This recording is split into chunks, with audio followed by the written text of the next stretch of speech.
Welcome back to my channel Simplifying Business Studies. So children, with this particular session, we will be completing chapter planning this academic year. This is going to be part 3 of this chapter, planning.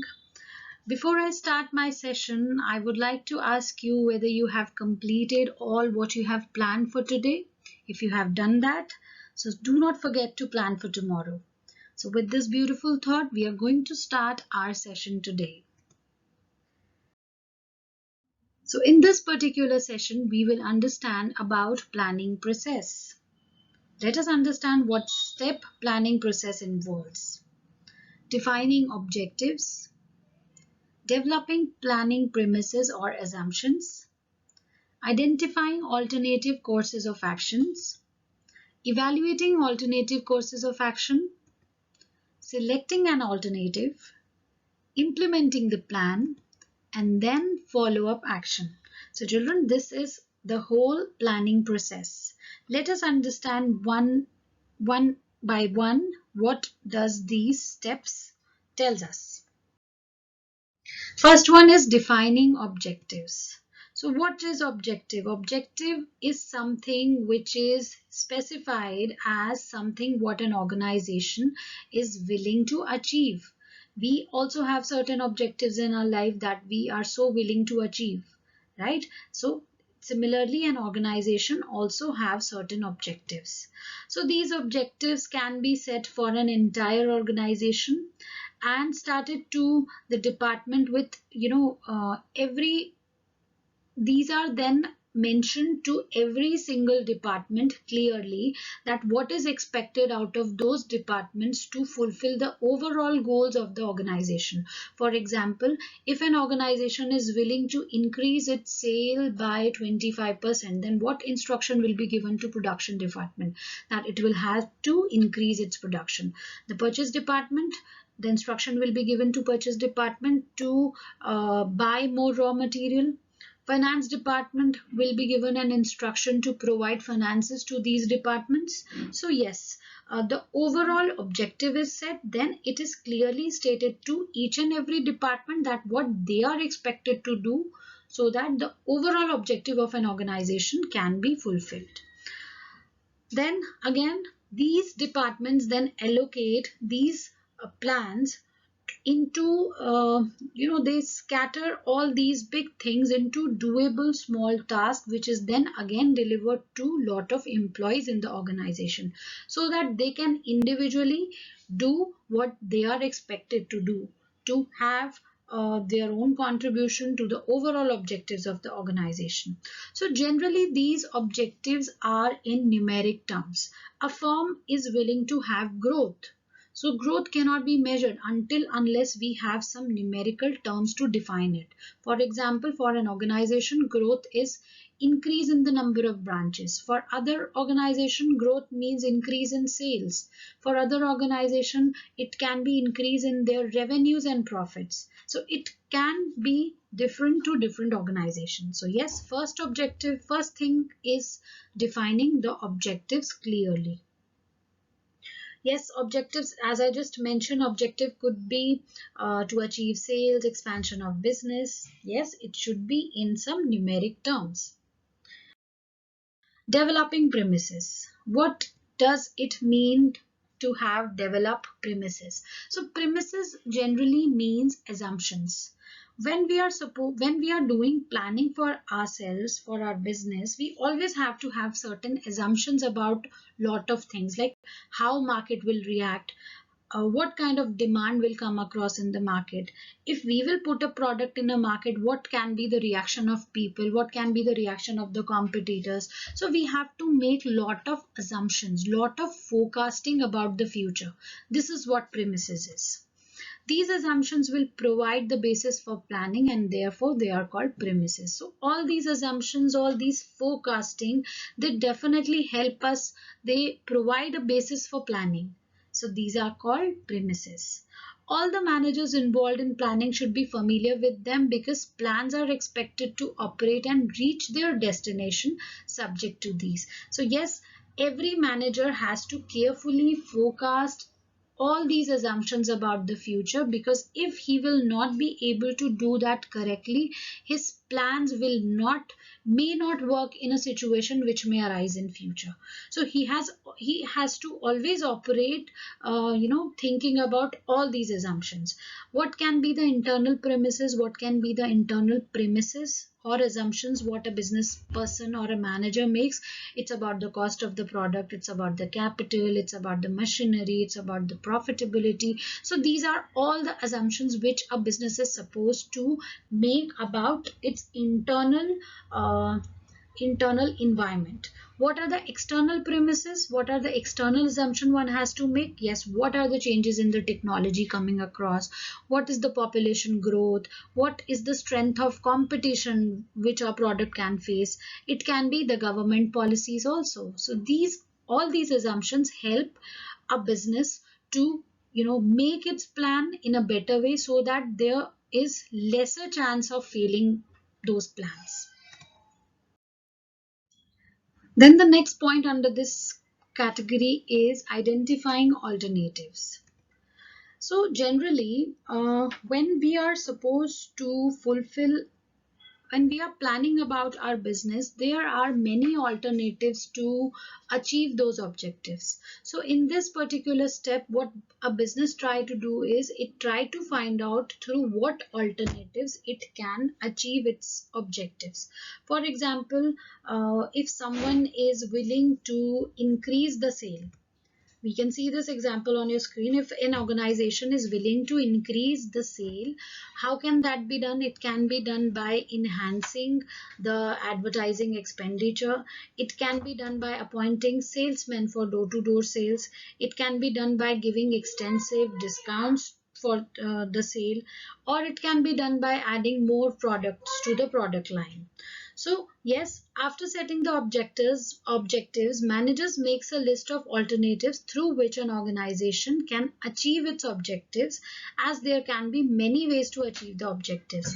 So managers must know all of them. This is a general truth about our lives also. When we are supposed to fulfill any objective in our life, there are many ways to do this. For example, if you want to study business studies, there are different alternatives. You can go for like any videos over online. YouTube has many of such sources. You can go for that, or you can use your friend's help who is so good at doing the subject, or you can take advantage of your school teacher, or you can go through videos, you can attend the classes properly. So these are all different means to achieve the same objectives. So in this step, a manager tries to find out what alternatives he or she has to fulfill the objectives of the organization. Next point is, after finding out what alternatives we have to evaluate the alternatives. We have to analyze the alternatives. We have to find out the pros and cons of each and every alternative. So positive and negative aspect of each and every proposal needs to be evaluated to determine their feasibility and consequences in the light of each objective to be achieved. So we have to understand that whether what we have thought about, what we have understood about different alternatives, is it actually feasible, it is actually workable in the present scenario. For example, if an organization is willing to manufacture shoes, it has two different ways: labor intensive technique and capital intensive technique. For labor intensive technique, it needs a land which may cost 10 lakh to lease the land. There is another alternative which which offers the firm to buy uh, you know machines from an international market, which can only cost the company 5 lakh rupees. So definitely there are different costs, and there's a huge difference between the cost. But what is the possibility of bringing that machine to our country? Will we get a technical help on time when we need? So all these things requires lot of analysis. We have options in front of us, but we have to analyze them very minutely to check whether these options, whichever is cheaper also, if it is not feasible, then what is the use of having a cheaper method to use in the business? So we have to understand, we have to analyze all the alternatives very carefully. There is an example in financial plan. Risk trade-off are important. Riskier the investment, higher the returns is likely to give. So all these examples, I think this is an example about financial planning. We will do this in our forthcoming chapters. Okay. Now, next point under this category is selecting the best alternative. After we have evaluated all different alternatives we have to achieve our objectives, now it's the time to select the best alternative. So this is where the real point of decision making comes. Best plan now has to be adopted and it has to be implemented in a later step.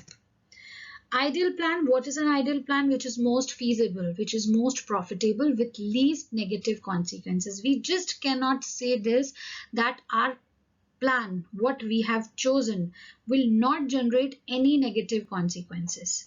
Definitely there are pros, there are cons in every single thing we do, but we have to choose something which has least negative possibilities, which has least negative consequences.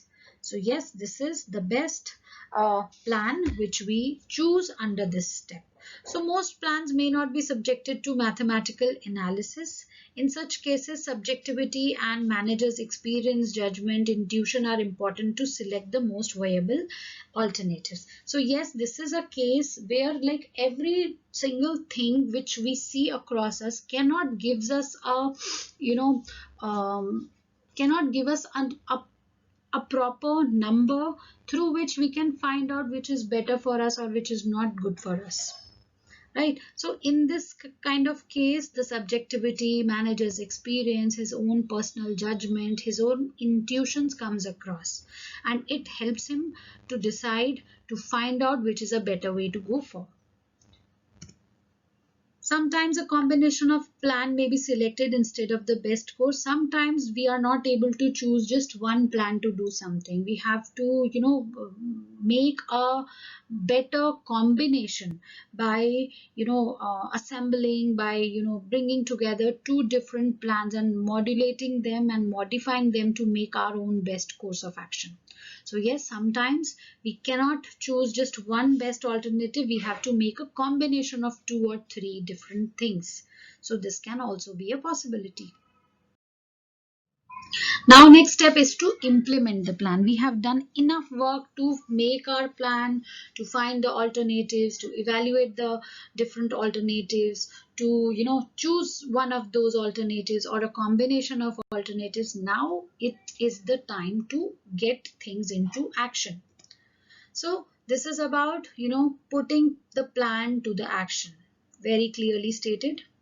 For implementing the plan, managers starts organizing and assembling resources for it. For example, if like the previous example we did like 2-3 slides back, to increase the sales, if a manager is willing to give discounts, to if he chooses to have this strategy of giving discounts for the recent prices can be cut down. So for this kind of thing, he has to start organizing the resources. He has to get the labels printed again, which shows that discount is offered on certain product. So yes, now this is the time to start organizing and assembling all the resources to get the things into action.